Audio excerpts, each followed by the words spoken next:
Hello, everybody. Welcome back to Pacers Daily. I am your host, Hery Acosta. Shout out to Underdog Fantasy for sponsoring this video.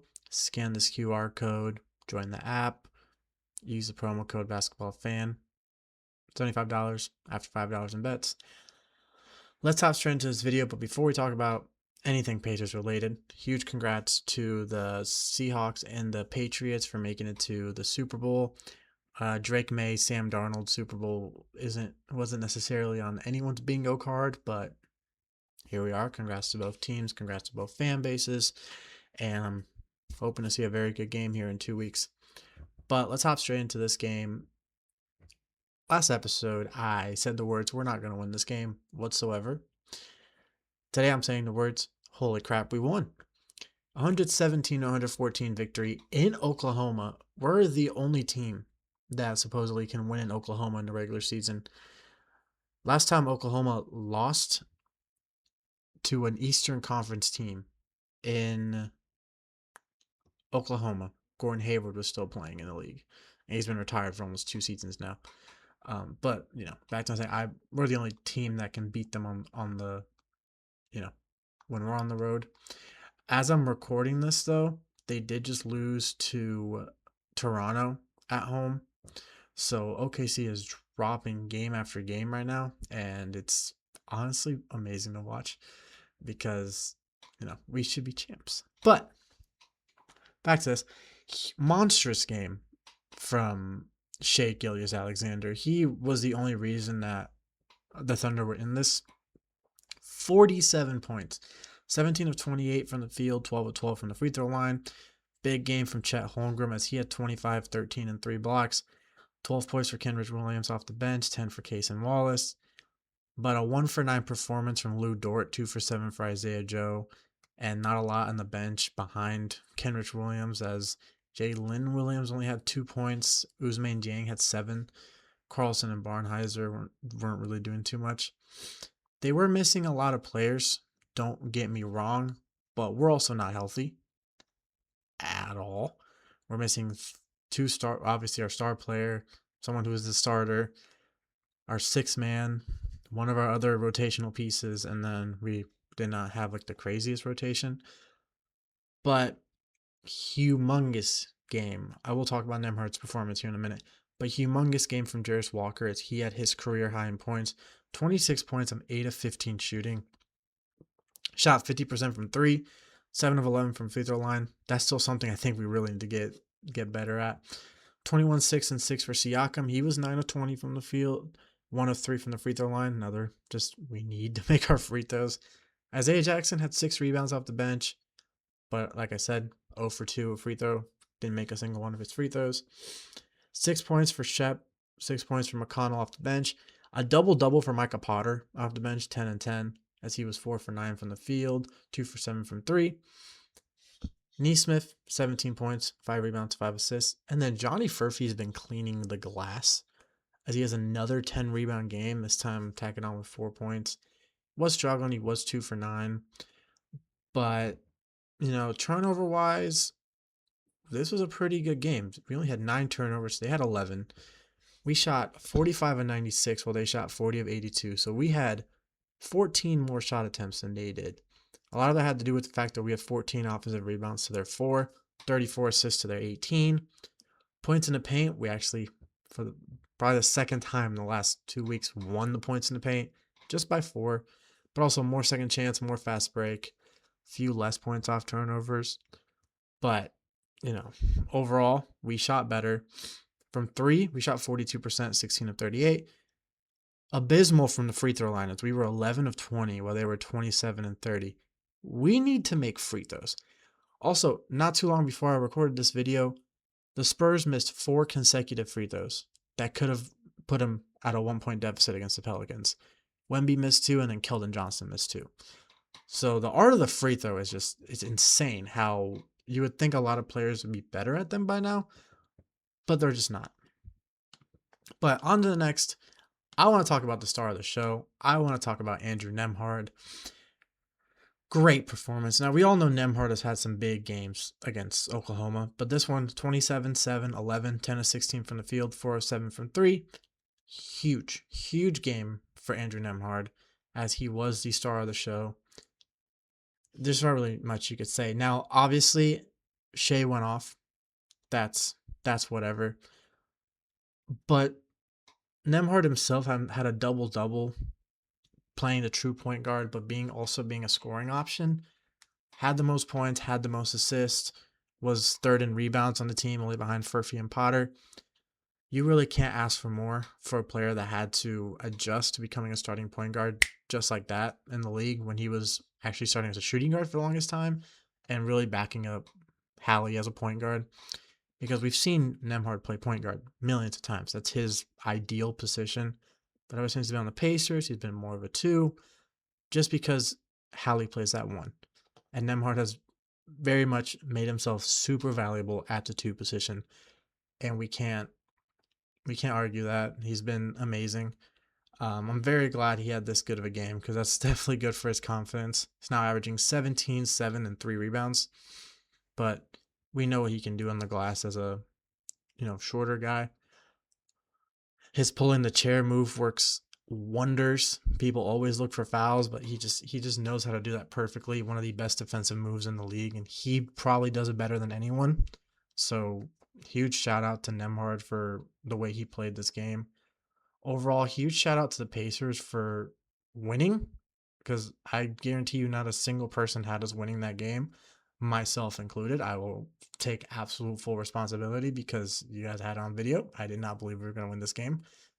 And I knew we were going in with them having some injuries, but I just didn't think it'd be, us winning the way we did, us playing magnet ball most of the game, and us having leads big as 17 in that game. So congrats to the Pacers for that win. But fast breaks, buzzer beaters, and block parties are back, and Underdog is the best place to get in on all the action. Just pick whether your favorite player will go higher or lower on stats like points, rebounds, steals, and more.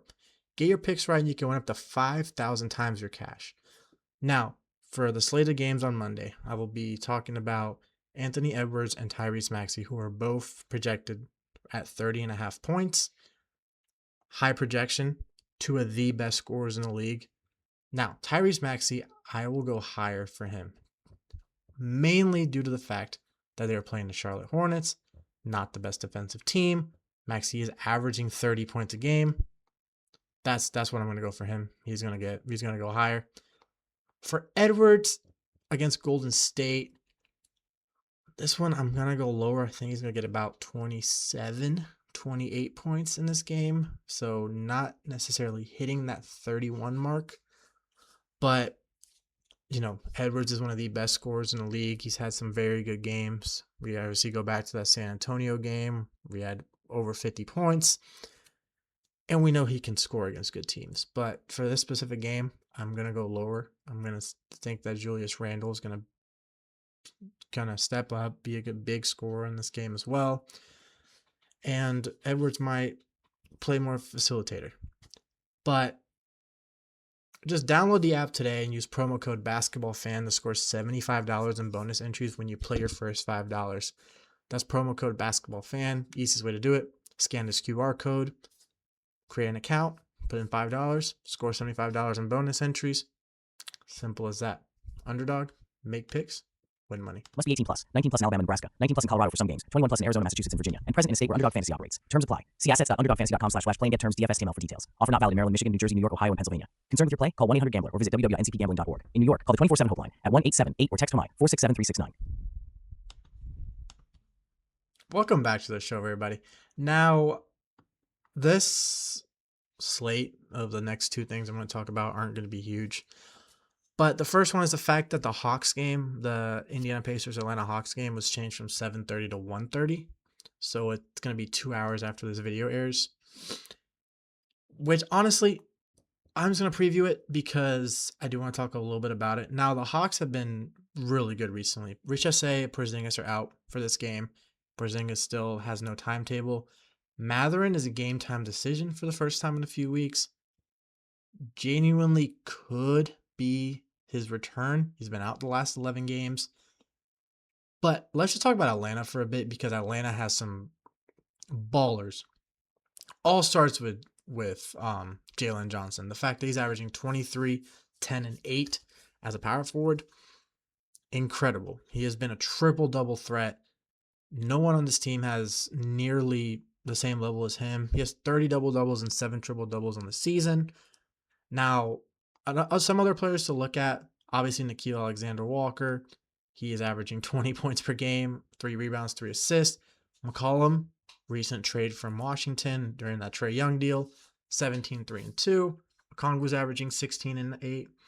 And then Dyson Daniels, not a scorer, but a triple-double threat, 11 points, 6 rebounds, 6 assists. But a guy who's averaging 2 steals a game, and we know how good he is. We know he is one of the best defenders in the league. He can pretty much take that ball from you whenever. Numbers a little bit down. He was at 3 steals a game last year, but obviously that's a hard number to get again. But just expect this to be a good game. The Hawks are 10th in the East, which means they're right in that play-in spot. So they're going to want to play harder than usual against us specifically. So just look for that game to be a good one. A lot of people, I'm guessing, are not going to be at work just because of the snow and just how bad it's been outside. And speaking of snow, it's been it's been something. I was out earlier shoveling snow out of the driveway, and there was probably about a foot, maybe 13 inches of snow. It's been snowing for 2 days, and it's been cool to chill and just watch sports. I've just got done watching both games. Now I know who I'm rooting for in the Super Bowl because one team has terrorized my Colts longer than others. I will be rooting for the Seahawks. Um, Mainly, I want a good team. I want a good game, which I think this was one of the better matchups we could have gotten out of all slates. Now, Denver would have had Bo Nix. That could have been a different story. That would have been a fun matchup. Him against the Seahawks. Battle of the Russell Wilson teams. Funny enough. But now we get a rematch of one of the most infamous Super Bowl finishes of all time. All they had to do was run the ball. They didn't run the ball. Lost the game. Big fight at the end of the game. But one of the best Super Bowls I'd ever watched. Obviously, 2 completely different teams. Now you have Sam Darnold on one end, Drake May on the other, rather than Tom Brady and Russell Wilson. And just overall, the teams are way different. 2 really good defenses, but 2 also star-studded offenses, as the Seahawks have multiple Pro Bowlers on both sides. JSN himself is one of the best players in the league, not just wide receivers, players in the league. Drake May has been killing it, probably second to get MVP, because I do think Stafford deserves that MVP. Just the way he played this year, he balled out. Almost started the year in IR, ended with 46 touchdowns, 8 interceptions. You don't really get a storyline like that. Took the Seahawks pretty much to the final possession in that championship game. Big game. Fun game to watch. Top tier game. The Seahawks and Rams are putting up displays this year. So huge props to them. I know I went to the topic of NFL, but I just kind of wanted to shout out those teams. And just talk a little bit of the snow. The snow is crazy. It did stop snowing. Knock on wood, because I don't want it to keep snowing. I've never been the biggest fan of snow. I've never just been the biggest fan of cold. I prefer a warmer climate. But as someone who lives in Indy, I've gotten used to the cold. I don't get as cold easily as like a lot of people, but I still do not like the cold. But as always, huge shout out to Underdog Fantasy for sponsoring this video. This is Pacers Daily. I'm Hery Acosta. Boom, baby, and go Sirs.